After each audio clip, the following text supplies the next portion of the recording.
Chapter 1. 170. Star-Crossed. Sunny had never seen Nephis show fear before, not to mention being truly horrified. Instantly, every muscle in his body tensed, and a cold shiver ran through it. It can't be! It can't be! She was a person who faced demons and fearsome abominations without even flinching. What could scare her so much? Was he mistaken? Was Kai an incarnation of some primordial evil after all? How could this be? Panicking, he turned back to face the charming young man and outstretched one arm, ready to summon the Midnight Shard. Not that it would help if even Changing Star was scared. But, to his surprise, Kai wasn't showing any signs of being an ancient terror. In fact, he was looking at him with a cute expression of confusion. Sunny, who is your friend? No, it didn't make any sense. Not only was Sunny sure of his judgment, he had also seen multiple people greeting Night as though they knew and liked him. He couldn't be a nightmare creature. Then what was wrong with Nephis? Keeping his shadow's gaze on the charming archer, Sunny slowly turned back and glanced at Changing Star. She was still standing there, seemingly paralyzed by fear. What was going on? Neph? She flinched and tore her eyes away from Kai. After a few seconds, Changing Star cautiously leaned forward and whispered, "Sunny, what is Night doing here?" He frowned. "He's the friend I was telling you about." She lingered, then shook her head. "No, I mean, what is he doing here?" The emphasis was on the word here. Where else would he be? Completely lost, Sunny struggled to understand what was going on. Maybe she knew something about the kidnapping? That didn't make sense. Finally, he said, "I saved his life in the ruins, so he's doing me a favor in return." Nephis stared at him with desperation, then shook her head again. "No, I mean, what is Night doing here, on the Forgotten Shore?" Sunny scowled. "Did you guys know each other in the real world?" Nephis looked at him with a funny expression. She opened her mouth, then closed it again. Finally, she forced herself to speak. You don't know who he is?" Meanwhile, Kai, who was politely staying silent through this whole weird conversation, smiled dazzlingly and said, "He really doesn't. Isn't it wonderful?" Sunny gave him a dark look. "How would I know who he is? Make sense, please." Neph was silent for a while, then loudly whispered, "That's Night, you idiot. Night from Nightingale, the Night." What was she going on about? He had no idea what that meant. Sunny rubbed his face with irritation. "What are you talking about? What is a nightingale?"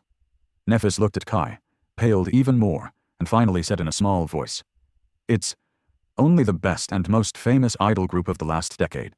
Triple Orpheus winners, 100 consecutive weeks at the top of all charts, 6 diamond albums.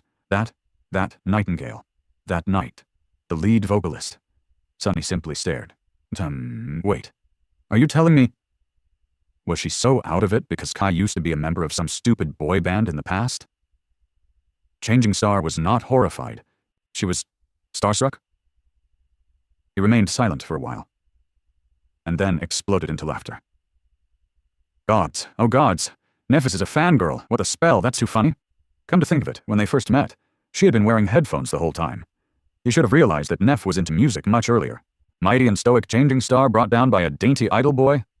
That was just too hilarious. He wasn't even jealous. What were the chances of meeting her bias in the damn Dark City? You couldn't come up with that crap." As he was dying from laughter, both Changing Star and Kai glared at him with difficult expressions. However, Sunny just couldn't stop. His laughter only died down after he began wheezing. Sorry, I just didn't expect it. From you, ha! Oh gods. As for your question, Night has been here for about 2.5 years. He lives in the castle." Nephis seemed thoughtful for a few moments, then glanced at Kai with wide eyes. 2.5 years? But I thought that Nightingale was just on hiatus because of Gale's solo project. Oh, there's a Gale too. I can't even... Kai smiled apologetically. "I'm afraid not. I have indeed spent all this time here in the Dark City. My agency had to come up with some cover story, I guess. With how things are, they can't even spin things and release a posthumous album, poor guys. You know, since I'm not technically dead, or even hollow, just asleep." Neph gave him a shy nod. "Oh, I see." Trying to remove the awkward atmosphere, Kai offered her another smile. "By the way, it's so nice to meet another friend of Sunny's. What a surprise. I thought that he was a complete, a solitary person. I'm sorry, but I didn't catch your name. Was it Neph?" Looking at him, Sonny grinned. Then he cleared his throat and said in a relaxed tone, "Oh, right, I forgot to introduce you. Sorry, my bad. Knight, this is Nephis. Although these days she goes by another name. You might have heard it. Meet Changing Star of the Immortal Flame Clan." Now it was Kai's turn to stare at Neff with horror. The corner of his eye twitched. However, perhaps due to his idol training, he managed to hide his emotions much faster. Blinking a few times, he lingered for a moment, and then said in his smooth, enchanting voice, "Oh, it's a pleasure to meet you, my lady. I have heard so much about you. It's an honor." Nephis turned away, trying to hide a hint of blush on her cheeks.